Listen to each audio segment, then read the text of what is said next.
Assalamualaikum warahmatullahi wabarakatuh. 90.1 Fast FM Family Radio, warna baru untuk keluarga. Keluarga Fast, seperti biasa, Brian sudah siap menemani Anda di siang hari ini. Dan ada program spesial seperti biasa di weekend pukul 1 siang sampai kurang lebih 1 jam ke depan nanti ya, yaitu Dialog UMKM Magelang.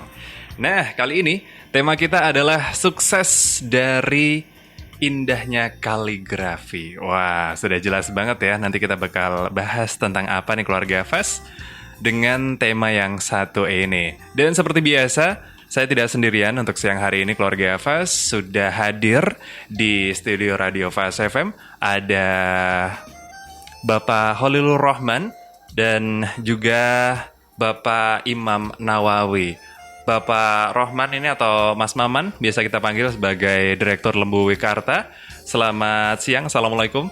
Waalaikumsalam warahmatullahi wabarakatuh. Wah, gimana kabarnya, Mas Alhamdulillah, baik Mas Brian. Sehat baik, ya? walafiat. Alhamdulillah. Kemudian ada Mas Imam juga. Beliau merupakan owner dari Simbok Mebel ini, Mas Imam ya. Iya, Pak. Ya, kabarnya gimana Mas Imam? Alhamdulillah sehat. Sehat ya? Wah, oke, siang hari ini kita akan membahas sesuai dengan tema tadi ya, keluarga Fast, yaitu sukses dari indahnya kaligrafi. Tapi sebelum itu, seperti yang kita tahu, Dialog UMKM Magelang ini dipersembahkan juga oleh IKM Center Magelang, OS Production, dan juga Lembu Wikarta tentunya. Nah, kalau begitu, kita langsung aja tanpa berlama-lama, keluarga Fast, pengen tahu dulu nih, langsung menuju ke Mas Imam ya, mengenai kaligrafi ini. Nah, untuk kerajinan kaligrafi, sepertinya kalau di daerah Magelang ini tidak sepopuler di daerah Jepara ya Mas Imam tentunya. Nah, mulai dari kapan Mas Imam mengawali UMKM ini, dan juga apa sih sebenarnya motivasinya? Mungkin bisa diceritakan dulu Mas Imam. Jadi saya mengawali istilahnya kerajinan kaligrafi itu saya pulang dari pesantren Jepara itu tahun 2014 Mas. Oke. 2014 saya pulang, kemudian di rumah itu kan memang waktu itu di daerah Magelang itu untuk kerajinan kaligrafi itu kan masih jarang. Nah, jadi saya ada teman saya itu yang memang hobi dalam penulisan hot kaligrafi, itu memang hobi. Ya, jadi saya mulai 2014 itu dan bersama teman saya mulai belajar dan mulai mengerjakan kaligrafi ukir. Oke. Jadi dulu di awal tahun 2014 ya. 2014. Mondok di Jepara. Wah, ini udah nampak ya mondoknya di Jepara. Terus sudah kena imbas dari sebagian besar mungkin mata pencarian dari masyarakat di Jepara ya. Mayoritas. Ketularan ya bener. Ketularan, dan itu ketularan hal yang baik gitu kan. Semoga yang nggak baik-baik tinggal di sana ya. Dan mungkin memang karena Jepara ini sudah sangat kental ya dengan ukirannya, dan mungkin tidak diragukan lagi. Untuk keluarga Fast juga yang barangkali nanti akan melihat tayangannya di YouTube Radio Fast FM, bisa melihat di tayangan ada satu sampel kaligrafi ini. Jadi ini cukup menarik. Ini bentuknya adalah perahu ya, tapi ada lafaz Bismillahnya di bawah perahunya. Wah, luar biasa. Nah, dari Mas Imam tadi kan ketika lulus dari pondok itu mempelajari tentang kaligrafi, memang ada passion, ada minat di situ, memang seneng atau bagaimana Mas Imam? Iya Mas. Jadi dulu sebelum saya berangkat ke Jepara itu memang dari awalnya mbah saya itu dulu kan memang di dusun saya itu Mas termasuk tukang terbaik di waktu di zamannya itu. Oke, tukang kayu tukang atau kayu, oke. ya. Jadi mbah saya itu memang termasuk tukang terbaik waktu itu di eranya. Itu termasuk tukang baik di dusun saya itu. Jadi waktu itu kan memang ada kurang lebih 9 cucunya Mas. 9 cucunya itu dikumpulkan semua. Termasuk saya dan yang lain-lain. Yang mungkin dari segi mbah saya menilai itu memang sing ada bakat untuk nukang atau apa cuma saya. Mas Imam, oke. Berarti itu semacam ada bikin audisi gitu ya. Keren juga nih Mbak. Sudah diterawang. Dites dulu Mas. Waktu lulus MTS itu dicek dulu siapa tuh sing bakat, kan meh di dasarnya kayak dinai apa namanya Mas, dikasih alat-alatnya yang punya mbahnya. Oke. Jadi waktu itu memang kemudian setelah 1 tahun itu mbah saya nggak ada, terus alatnya itu dibawa ke saya semua, alat Oke. Jadi memang dari awal itu kayaknya ono bakat ya kuwi Mas juga lulus dari MTS langsung ke Jepara itu. Oke. Berarti dari 9 bersaudara memang yang mengerjakan bidang ukir ini hanya Mas Imam saja? Oke. Kalau menurut Mas Maman sendiri, kalau di Kabupaten Magelang mengenai ukir nih gimana untuk popularitas dan lain sebagainya? Iya Mas Brian. Dilihat dari tradisi yang ada di Kabupaten Magelang, kerajinan ukir itu termasuk unik, langka. Artinya memang tidak biasa. Ukir itu yang paling banyak itu ya di Jepara, Kudus, Kembang. Bisa dilihat dari rumah-rumah yang berdiri ya. Misalnya kalau di Magelang itu banyak juga rumah yang ukiran. Tapi ketika ditanya, ini ukiran dari mana? Jepara ya, atau Kudus. Ya Mas Nawawi ya. Nah, tapi yang menarik gini Mas Brian, konteksnya Mas Nawawi ini. Jadi di Magelang ini punya bahan baku kayu yang banyak, variasinya juga banyak. Baik kayu jati, kayu nangka, mahoni atau kayu terembesi yang itu bisa diukir. Meskipun kalau diukir yang paling bagus tetap kayu jati ya. Iya betul. Kayu jati. Tapi jika itu ternyata untuk mengikuti pasar terutama harganya bisa jadi nanti memakai kayu selain kayu jati. Selain kalau kayu jati memang semakin langka, otomatis harganya semakin mahal. Betul. Yang kedua. Lalu yang ketiga, yang namanya kerajinan itu Mas, pasarnya itu tidak pernah mati. Pasarnya selalu ada dan harganya selalu menggiurkan. Pengertian menggiurkan itu karena kreasi atau karya seni itu dalam tanda kutip sukar diukur. Ya betul. Semaunya senimannya itu mau ngasih harga berapa, sehingga permintaan pun juga akan mengikuti dari harga yang ditetapkan oleh seniman. Sehingga saya menyampaikan salut kepada Mas Nawawi ketika memilih dirinya untuk mengembangkan passion di kaligrafi. Meskipun tadi sempat terlontar itu ternyata ada unsur ketularan karena pernah mondok di Jepara ya. Tapi nggak apa-apa. Nanti lambat laun akan ada kekhasan bahwa itu ukuran Magelang. Iya betul. Ketika lama-lama lama-lama diasah, nanti goresannya atau lekukannya pasti beda dengan yang di Kudus atau yang akan di Rembang. Saya sekilas melihat foto yang di-share di flyer itu memang kok tidak sehalus Jepara misalnya, atau tidak detail Jepara. Itu kan bagian dari kekhasan karakter ya, atau karakter dari tangan dalam menggoreskan atau mengukirnya. Itu sama halnya dengan misalnya ukiran-ukiran kayu jati yang berkembang di sekitar Rembang sama Blora. Itu kan juga banyak kayu jati. Tapi goresannya tidak sedalam yang di Jepara memang. Tapi kan pasar tetap ada. Karena karya seni itu yang dicari adalah keunikannya. Nah, terakhir Mas Brian, karena mudahnya bahan baku yang dikembangkan oleh Mas Nawawi itu, saya punya bayangan bahwa kreasi ukir atau kreasi kaligrafi yang dikembangkan oleh Mas Nawawi itu akan berkembang terutama di Magelang, khususnya dalam memanfaatkan kayu-kayu yang dalam tanda kutip dianggap limbah. Jadi kalau di pasaran kayu untuk bangunan itu selalu yang dicari itu kan lurusnya, betul. Lalu tidak ada kualnya, lalu presisinya, lalu tidak nguletnya dan seterusnya dan seterusnya. Nah, salah satu keistimewaan bermain di seni kaligrafi kayak gitu ini atau seni ukiran itu, kita bisa memanfaatkan kayu yang ada aja. Apapun bentuknya udah. Yang penting itu kayu, lalu dia sudah apalagi yang sudah di open Mas ya. Yang sudah tidak ngulet lagi sudah bisa diolah. Toh yang namanya kayu ukir atau untuk kaligrafi itu kan dia tidak menopang beban. Iya betul. Ketika Untuk setelah pajangan diukir untuk pajangan, untuk dinikmati keindahannya, dia tidak menopang beban, sehingga misalnya kayu jati potongan-potongan pun lalu nanti ditempel-tempel bisa jadi. Dan nanti justru karakter warnanya bisa menjadi lebih unik. Kira-kira gitu Mas Brian. Oke. Ya, mantap nih apa yang tadi sudah disampaikan oleh Mas Maman ya. Dan mungkin pengalaman di bidang kayu juga banyak nih kayaknya Mas Maman. Oke.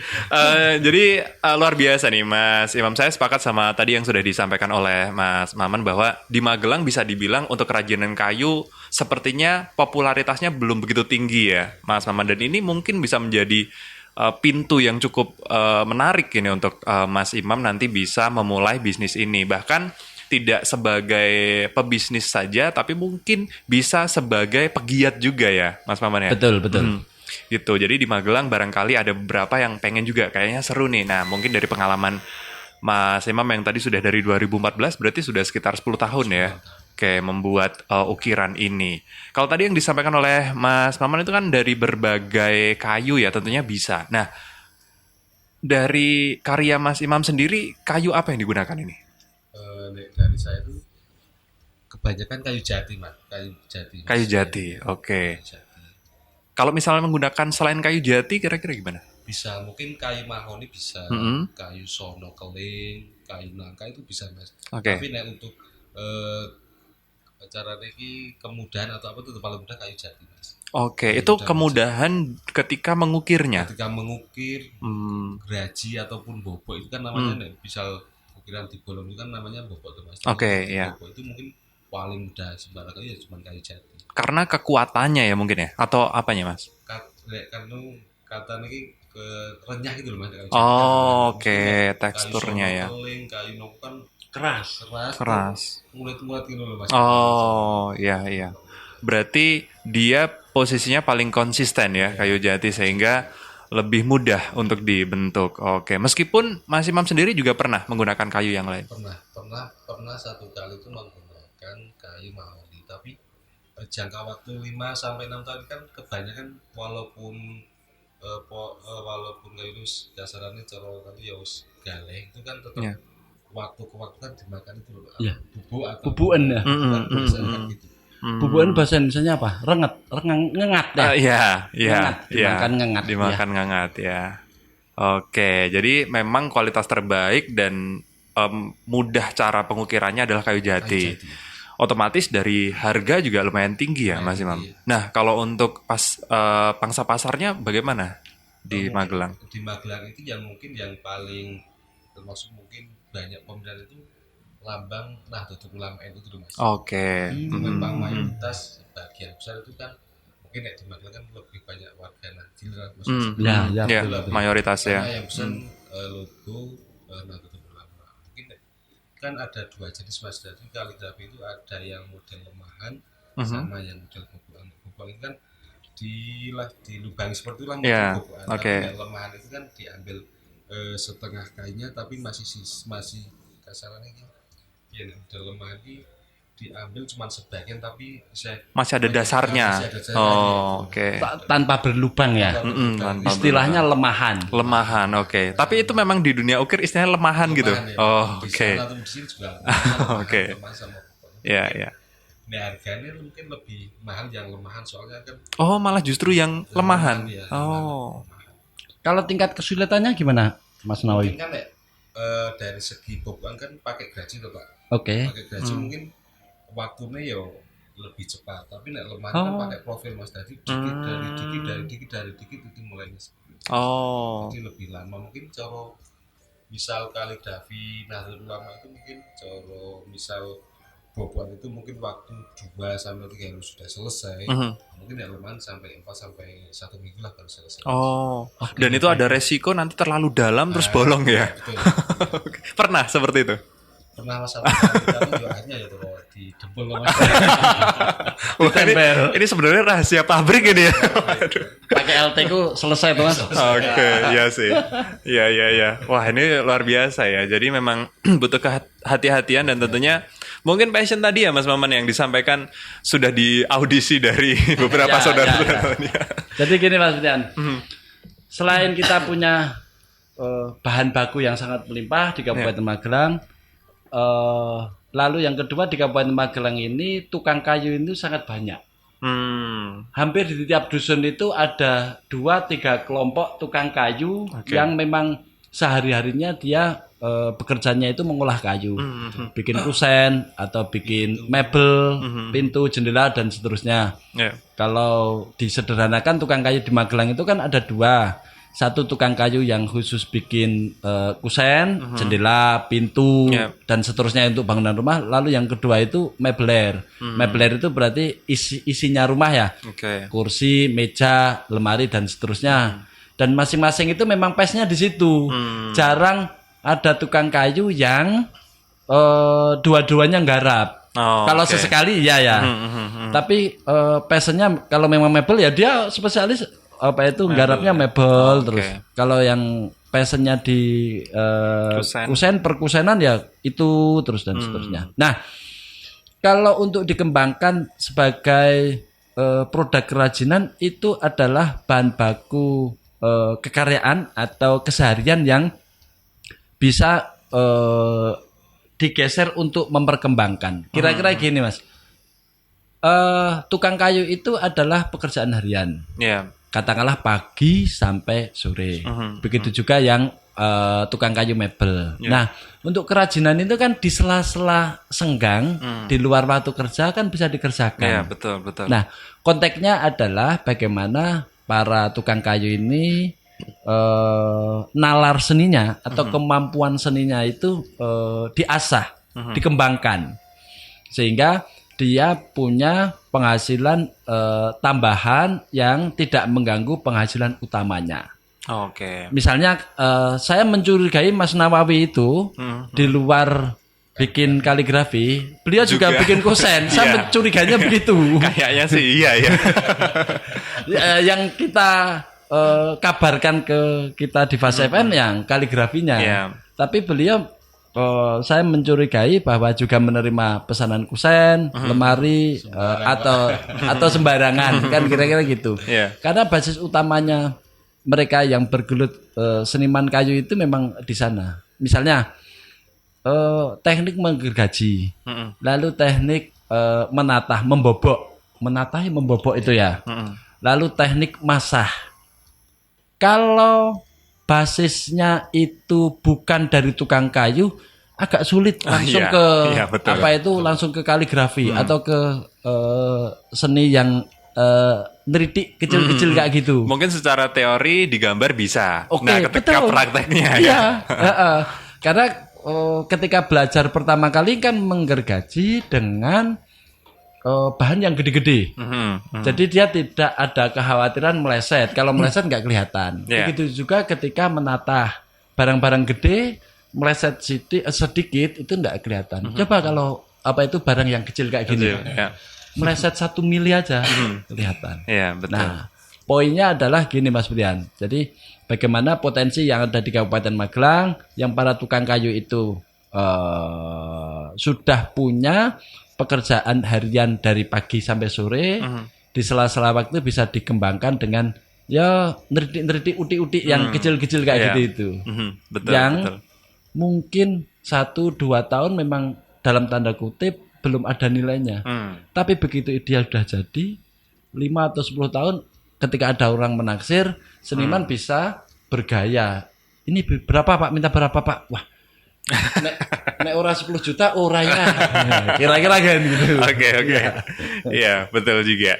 Jadi seperti apa yang tadi disampaikan Mas Maman ini cukup menarik ya untuk Mas Imam juga tentunya. Ini barangkali bisa menjadi hal baru, barangkali Mas Imam bisa bersinergi dengan pemerintah yang ada di Kabupaten Magelang untuk bisa barangkali membuat semacam kayak pelatihan dan semacamnya ya Mas Maman ya untuk mengembangkan potensi para tukang kayu yang ada di Kabupaten Magelang. Itu mungkin bisa menjadi hal seperti itu juga. Dan seperti tadi yang disampaikan bahwa karya seni memang nilainya tidak terbatas bisa dibilang ya. Tergantung si seniman itu akan menghargai berapa karyanya, karena seni itu bukan barangnya tapi kreativitasnya yang dinilai ya. Keindahannya. Betul, keindahannya. Wow, luar biasa. Nah, untuk Mas Imam sendiri nih, seperti tadi yang disampaikan oleh Mas Maman bahwa kalau bahan baku dari karya ukir ini sebenarnya bisa memanfaatkan dalam tanda kutip tuh sisa-sisa ya, karena kan tergantung kreativitas dari senimannya seperti apa. Nah, untuk mencari bahan bakunya seperti apa nih sampai saat ini Mas Imam? Mungkin kan kayak misal di desa saya kan mayoritas kan banyak depo-depo kayu ya banyak. Oke. Jadi mungkin kalau pembelian kayu jati biasa itu mungkin di sana sudah tersedia mas. Tapi yang jarang itu kayu jati yang perhutan itu memang nggak ada mas. Oke. Di Jogja atau di mana. Jadi mungkin kualitas kayu jati perhutan sama kualitas kayu jati di kampung-kampung itu mungkin lebih bagus itu kayu jati perhutan itu mas. Cuman adanya kayu jati kamu ya saya bikin yang kayu saja. Oke. Misal di finishing atau ya tetap mungkin bisa sama. Perbedaannya tapi jauh Mas Imam. Jauh mas. Jadi mungkin kayu jati perhutan ini kan bisa dibilang kayu sudah mati beberapa tahun yang lalu Pak. Ya sudah tua lah ya. Sudah mati beberapa tahun mungkin cuman wis kalau sudah kering bener lah. Mungkin jati kamu di dusun di desa saya kan mungkin dari nebang sampai tidak mungkin 1 bulan dulu kan baru kering. Oke. Kadang juga baru seminggu langsung udah di rajang. Betul. Nah, tapi untuk bahan baku tidak terlalu sulit ya, Mas Imam ya. Oke.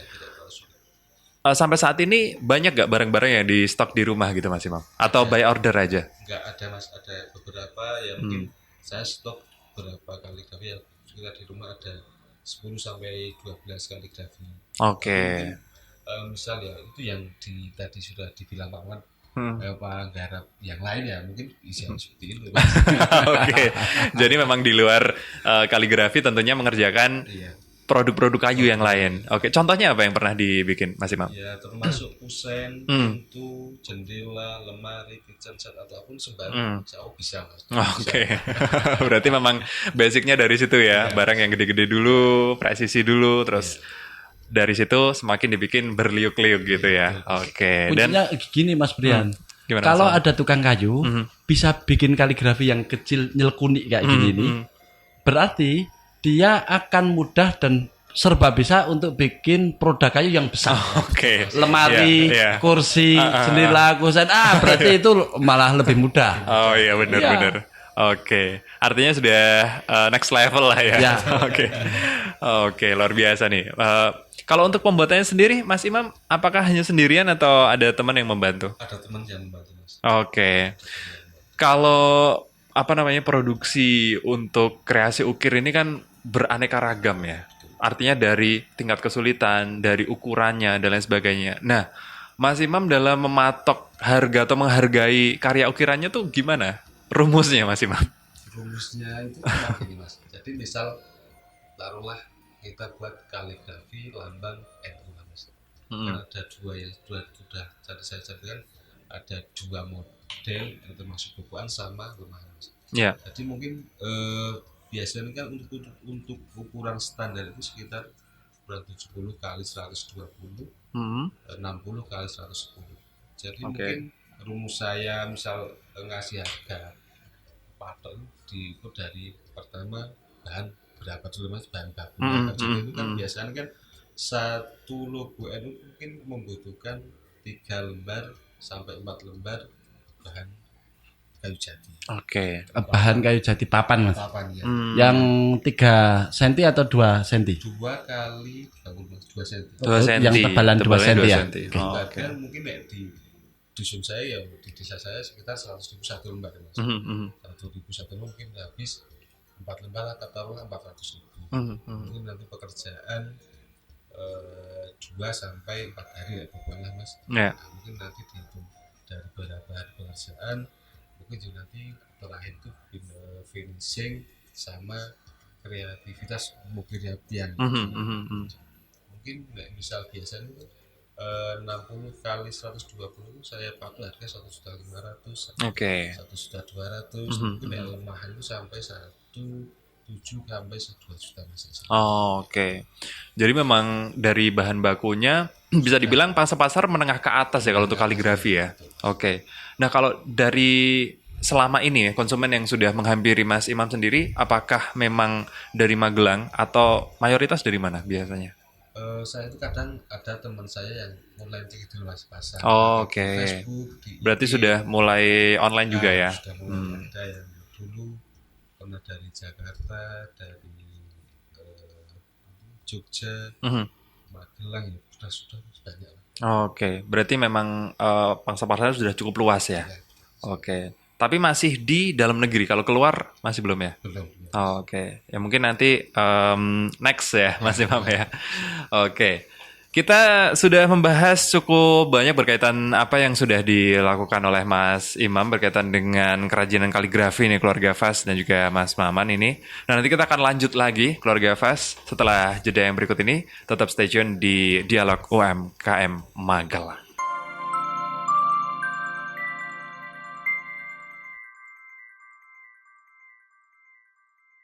Keluarga Fas, kembali lagi bersama saya, Brian, dan tentunya ada Mas Maman dan masih Mas Imam bersama kita semua di Dialog UMKM Magelang. Masih dengan tema yang sama, sukses dari indahnya kaligrafi. Wah, tadi kita sudah membahas cukup banyak hal yang sudah kita bahas keluarga Fas berkaitan dengan kaligrafi ini. Tadi pengalaman pertama Mas Maman di tahun 2014 sampai saat ini menghasilkan beberapa karya dan mencoba dari berbagai macam bahan dasar kayu juga. Nah, kalau untuk kendala sendiri nih Mas Imam, pernah nggak ada kendala atau kendala apa sih gitu yang sering ditemui atau yang menjadi hambatan untuk UMKM kaligrafi ini? Ya mungkin misal terkendala itu terkadang karena cuaca ya Mas. Kadang waktunya pas jatahnya finishing kok dilalah hujan atau kan nggak bisa Mas. Jadi itu terkendala petik. Nah, selanjutnya mungkin terkendala lagi misal apa ya, termasuk teman saya kan kadang yang mengerjakan sama teman saya tuh Mas. Jadi terkadang teman saya iki masih belum bisa konsisten atau apa loh Mas. Oke. Jadi kalau untuk cuaca itu berkaitan dengan ketika finishing ya. Betul. Jadi masih menggunakan tenaga matahari ya. Tenaga matahari. Oke. Untuk pengeringan produknya pada saat finishing. Terus kendala yang lain ya mungkin hanya SOP pekerjaan aja, intern gitu ya. Betul. Oke, tapi selain itu tidak ada kendala yang berarti ya, seperti bahan baku dan lain sebagainya aman ya? Aman. Oke, nah kalau untuk produksi sendiri, hasil karya yang bisa dihasilkan selama 1 bulannya atau setiap bulannya ada berapa banyak? Atau berapa order barangkali? Ya mungkin biasa ya Mas, biasanya itu kalau untuk jual itu 1 bulan ya mungkin 3 sampai 4 kaligrafi lah Mas. Oke. Itu terkadang juga 1 bulan nggak ada. Tapi kan mungkin ada juga pesanan kusen dan yang lainnya ya. Jadi itu loh Mas, kalau Brazil ya mungkin kadang ada waktunya kaligrafi itu sepi dari pemerintah Mas. Nah, mungkin saya dan teman-teman ya itu termasuk mengerjakan kusen, pintu, almari, kecerset dan lain-lain. Oke. Artinya tetap berjalan terus ya. Berjalan terus ya. Oke. Nah, kalau untuk ukiran sendiri nih, Mas Imam, apakah ada momen-momen tertentu pesanannya besar itu pada saat kapan? Mungkin waktu terkadang nggak ada Mas ya. Nek misal pesanan banyak waktu aku nggak ada. Mungkin ada misal ada gurunya, biasanya bapak kiai atau siapa yang ulang tahun, mungkin ada santri yang datang ke saya minta dibikinin logo ini beserta ada namanya bapak. Gitu. Oke. Untuk hadiah ya. Untuk hadiah. Ya kebanyakan memang kalau ukiran pajangan, souvenir gitu ya. Betul, Pak. Dan tidak ada berarti momen-momen tertentu ya. Yang seperti misalnya bisa kita bilang katakanlah UMKM kuliner tertentu mungkin ramai ketika Lebaran nih dan lain sebagainya. Tapi kalau untuk ukiran hampir di setiap bulan ya sama aja gitu ya. Oke, kadang bisa rame, kadang juga enggak. Oke. Nah, kalau untuk stok sendiri ada target nggak dari Mas Imam? Apakah setiap bulannya harus nyetok berapa gitu? Nggak ada Mas, mungkin tergantung ya, mungkin toko dibuat rata-rata saja satu bulan ya mungkin 2 stok atau 3. Oh gitu. Oke. Ini lumayan juga ya, maksudnya untuk bisnis ukir ini lumayan menjanjikan ya Mas Imam. Gimana menurut Mas Imam gimana? Ya mungkin ya memang hasilnya lumayan lah Mas. Oke. Karena kalau bisa dibilang ya seperti tadi yang sempat disampaikan oleh Mas Maman juga bahwa memang kreativitas itu yang dihargai mahal ya Mas Maman ya. Dibanding dengan modal yang dibuat untuk karya ini gitu. Oke. Kalau tadi disampaikan oleh Mas Imam membuat untuk desain yang lemahan itu biasanya menggunakan ketebalan kayu yang 2. Nah, untuk yang lemahan 3 cm. Oh, yang 3 cm. Yang bobok ya berarti. Yang 2 cm. Nah, itu ketebalan dari kayunya itu mempengaruhi kualitas atau hasilnya nggak Mas Maman kira-kira? Betul, ya. Di segi apanya mungkin bisa dijelaskan? Mungkin ketebalan kayu 3 cm itu kan ukirannya kan coro bahasanya kan bisa jeru-jeru gitu loh Mas. Jadi leku-leku atau apanya kan bisa kelihatan lebih jelas ya. Lebih tajam, lebih detail. Lebih detail. Oke. Jadi semakin tebal juga untuk membuat lekukannya bisa semakin jelas gitu ya. Oke. Nah, Mas Imam, ini tadi kan disampaikan oleh Mas Maman bahwa memang Mas Imam ini kan tentunya bisa dibilang alumni Jepara gitu ya. Nah, jadi mungkin ada karakter ciri khas dari Jeparanya yang dibawa sampai ke sini. Atau gimana? Atau memang Mas Imam merasa sudah menemukan ini karakter saya sendiri gitu. Yang membedakan karya Mas Imam dibanding dengan karya ukir yang lain barangkali. Mungkin dari segi ukiran saya memahami di Jepara itu kan misal buat kaligrafi coro bahasane Jawa itu Mas, bahasane Jepara kan tumpang tindih antarane lekukan lafat kaligrafi. Tapi saya tak diterapi di Magelang itu bukan tumpang tindih tapi tak digawe koyo jebotan gitu Mas. Jadi mungkin menjelaskan nggak bawa kaligrafi yang sudah saya bawa.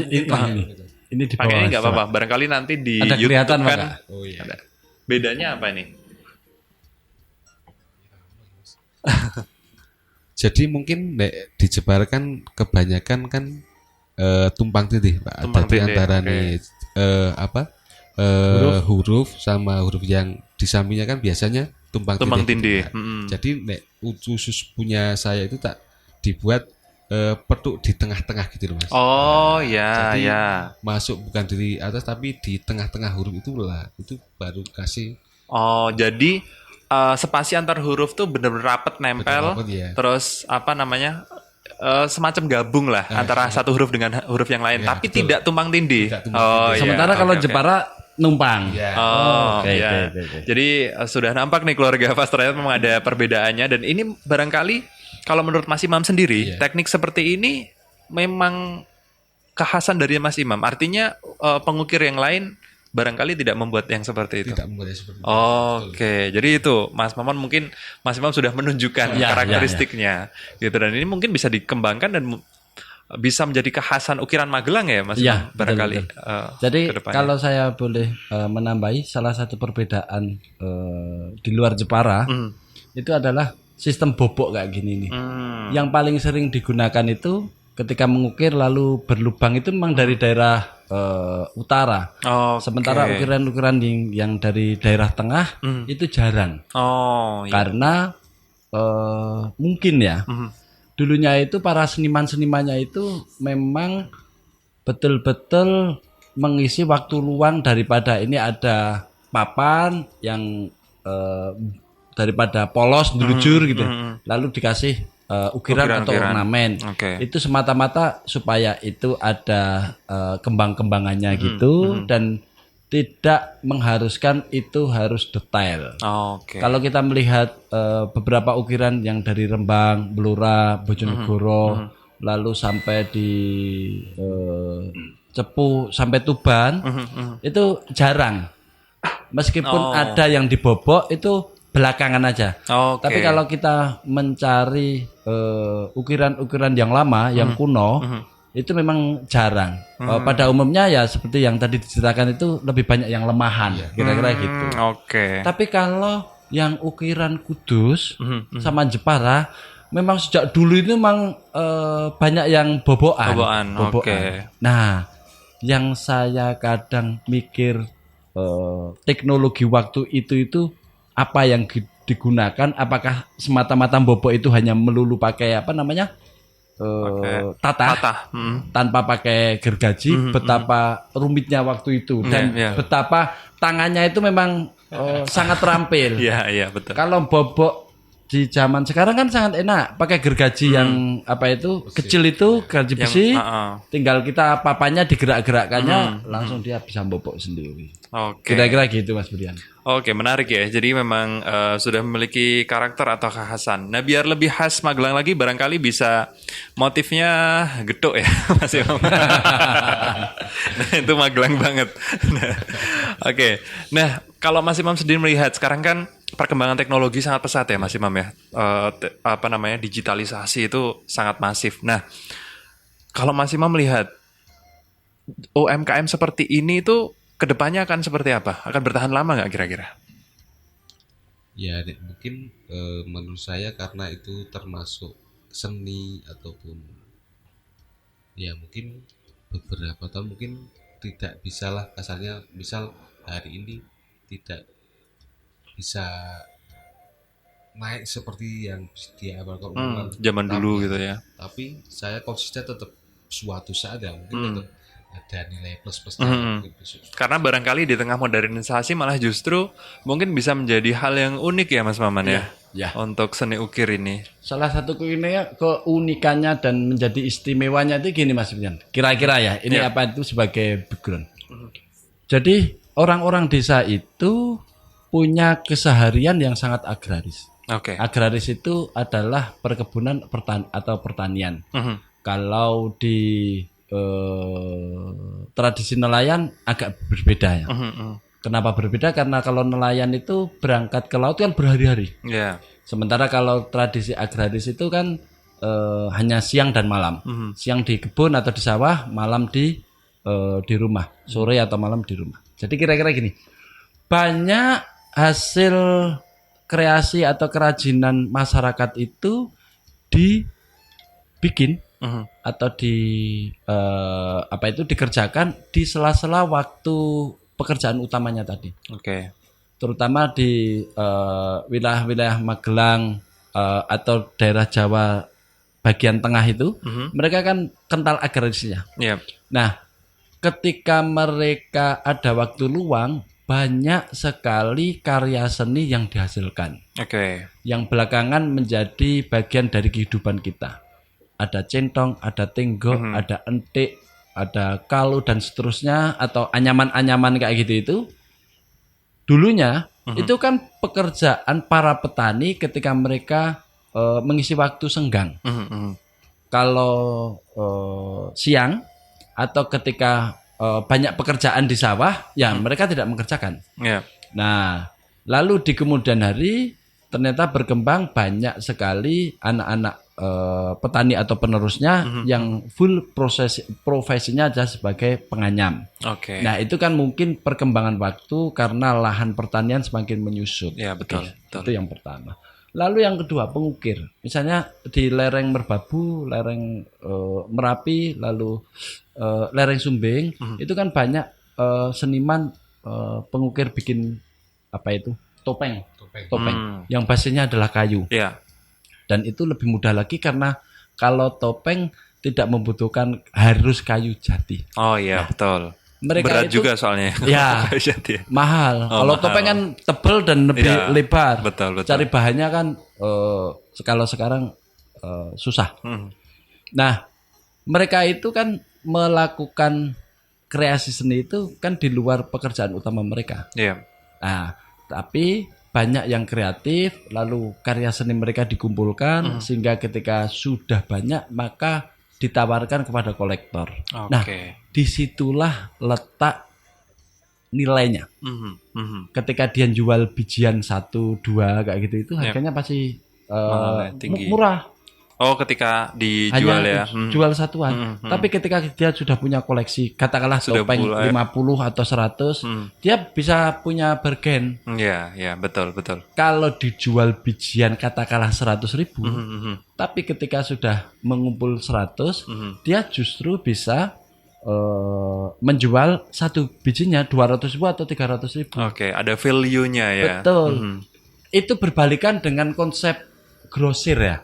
Oke, iya. Ya, kalau barang pabrikan kita membeli grosir lebih murah. Lebih murah kalau banyak. Kalau bijian mahal. Untuk karya seni berbeda. Oke. Karena bagi kolektor mengoleksi 1 sama mengoleksi 100 itu nilainya berbeda. Oke. Nah, itu yang kedua. Lalu yang ketiga, banyak para seniman terutama di wilayah tengah di Pulau Jawa itu, misalnya mereka yang bikin wayang gitu ya, wayang kulit ya gitu. Itu sesungguhnya mereka itu pekerjaan tetapnya ya petani. Di sela-sela waktunya mereka membuat karya seni kayak gitu itu. Dan ini sudah terjawab sama Mas Imam Nawawi. Ternyata beliau yang paling utama kan tetap sebagai tukang kayu. Tapi dibanding tukang kayu yang lain, Mas Imam Nawawi bisa mengkreasi kemampuannya dengan mengolah kayu menjadi kaligrafi. Lalu satu lagi Mas, kita mengenal profesi empu. Empu itu yang bikin keris. Ya. Pekerjaan utamanya ya bikin pisau, bikin bendo, bikin pacul, apalagi bikin arit kan gitu. Karena di pasaran yang dibutuhkan oleh masyarakat sehari-hari kan alat-alat itu bukan keris. Fungsional ya. Nggak mungkin nganu tahu pakai keris ya. Betul. Iya. Eman. Betul. Nah, di sela-sela waktu dia punya punya inspirasi atau punya bahan yang bagus. Wih, ini kok bacanya bagus. Lalu dibikin keris. Kira-kira saya membayangkan Mas Imam Nawawi begitu. Ini ada sisa-sisa kayu kok bagus-bagus. Sambil dia menggergaji untuk kusen dan jendela, dia singkirkan untuk nanti buat kaligrafi atau buat yang lain. Kira-kira gitu Mas Brian. Wow, luar biasa dan memiliki nilai jual yang tinggi. Nah, lebih inilah tinggi. Jiwa UMKM karena bisa memanfaatkan hal yang mungkin di mata masyarakat tuh nggak bernilai, tapi di tangan seorang UMKM jadi punya nilai yang tinggi. Betul. Luar biasa. Nah, mungkin di 5 menit terakhir, Mas Imam dan juga Mas Maman mungkin nanti ada closing statement dari Mas Imam dulu barangkali bisa mungkin tip and tricks-nya untuk pegiat UMKM khususnya di bidang kaligrafi seperti apa kira-kira kalau misalnya nanti ada keluarga Fas yang pengen memulai kaligrafi ini harus persiapannya seperti apa, terus perjuangannya harus seperti apa gitu. Monggo, ya. Yang terpenting mungkin untuk memulai bisnis kaligrafi itu kan konsisten ya Mas ya. Mungkin dari waktu 1 sampai 1 tahun mungkin untuk pemasaran atau apapun untuk pembuatan itu kan mungkin lama ya Mas prosesnya. Nanti mungkin yang satu konsisten, mungkin yang kedua ya termasuk harus tetap semangat untuk mencari bahan inspirasi ataupun bisa sharing ke saya sendiri atau ke siapa mungkin bisa Mas. Itu ya artinya harus konsisten karena memang dalam pembuatan karya seni ukir ini tidak instan. Ya, jadi harus lama. Paling cepat berapa sih? Mungkin paling cepat ya 5-6 hari Mas. Itu untuk yang kecil-kecil ya itu. Belum lagi kalau yang besar. Bisa berbulan-bulan itu. Untuk orang-orang Mas Nawawi, padahal kalau bikin pintu yang gede setengah hari jadi itu. 1 hari mungkin 1 hari ini jadi. Perbandingannya sangat jauh ya. Luar biasa, semoga ini bisa menginspirasi keluarga Fas ya Mas Imam. Dan untuk keluarga Fas barangkali yang pengen belajar barangkali atau mungkin memesan bisa mampir di alamatnya Mas Imam bisa ya langsung ke sana atau bisa di media sosial barangkali Mas Imam. Mungkin di media sosial kan mungkin saya masih jarang ya Mas penggunaan mungkin misal di media sosial ya mungkin bisa di Facebook ataupun IG, tapi ya mungkin kadang aktif kadang enggak Mas, mungkin Facebook ya. Nah, mungkin di Facebook ya Simbok Mebel ada, terus di IG Simbok Mebel juga ada. Terus untuk WA, untuk WA-nya 081393502562, atau bisa datang langsung ke rumah, bisa lihat-lihat yang ada di rumah itu di Dusun Jambian RT 2 RW 2 Desa Balesari, Kecamatan Intusari, Kabupaten Magelang. Mantap. Bisa mampir ke situ keluarga Fas ya. Langsung. Bisa lihat-lihat, bisa tanya-tanya dulu boleh ya. Udah lengkap banget. Pokoknya nanti kalau bingung bisa di Facebook atau Instagram Simbok Mebel. Meskipun mungkin nggak terlalu aktif tapi tetap direspon ya. Betul, siap. Itu dia keluarga Fas. Barangkali ada closing statement dari Mas Maman, monggo. Baik Mas Brian. Closing statement saya seperti yang disampaikan Mas Imam Nawawi. Yang pertama adalah istiqomah, konsisten, sabar, tidak perlu terburu-buru, karena proses pengerjaan karya seni tidak seperti proses masang batu atau masang batu bata. Kalau masang batu bata atau masang batu kali itu yang penting trap, nempel sama semennya. Misalnya nanti ada yang menceng kan nanti bisa ditutup pakai aci. Sementara kalau kayak gini begitu menceng sedikit harus ganti. Diulang lagi. Lalu yang kedua, perbanyak ngopi dan jalan-jalan. Karena disitulah inspirasi untuk kita melahirkan karya seni berikutnya.